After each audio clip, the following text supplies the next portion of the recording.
Hi, and welcome back to Basil's Workshop. In this episode, I'm going to show you how I built this border using a pile of old fence posts that I had. Stay tuned.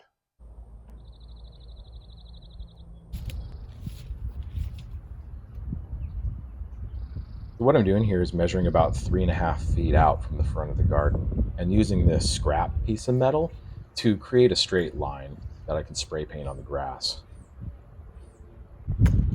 I want the bottom row of this border to sit just below the grade of the grass line, so spray painting this will help me dig this out in a straight line.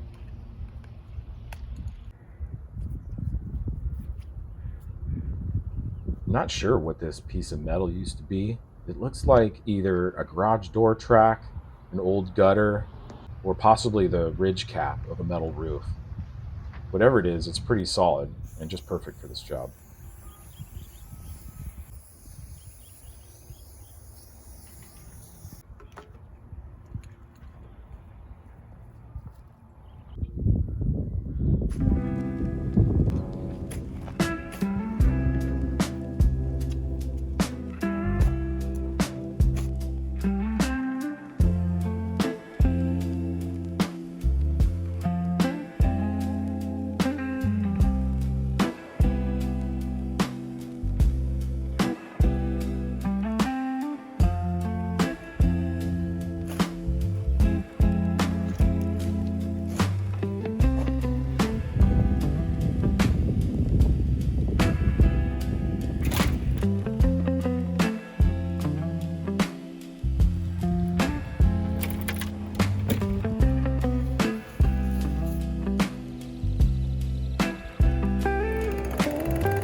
I'm using these old concrete blocks to maintain level going across the front of the garden.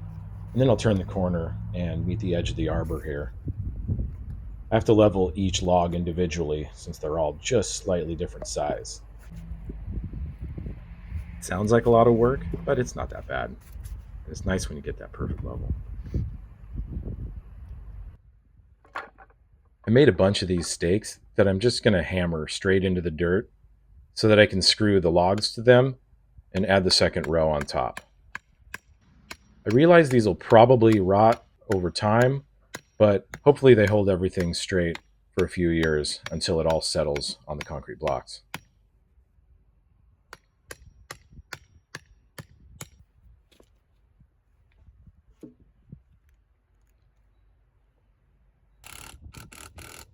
This second row came together like butter. I was pretty happy with it.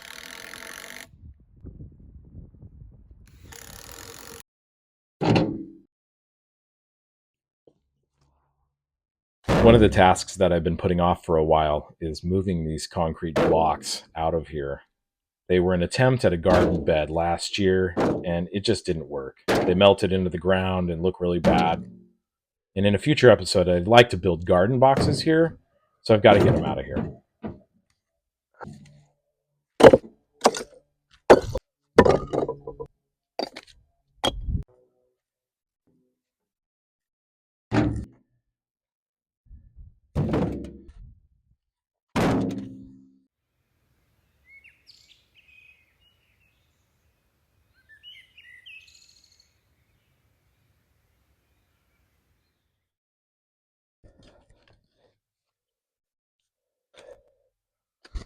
All right, so what I'm doing right here is I'm just digging down a little bit so I can get these round fence post logs into the ground, and they're going to be a raised barrier between this garden over here and this garden here.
All right, well, I finished this up. Why don't you take a look at the final result? I'm pretty happy with it. I think it's going to look really good once it's got flowers in it. Thanks for joining me this week on Basil's Workshop. And next week, we're going to get some beds built in the garden. So stay tuned.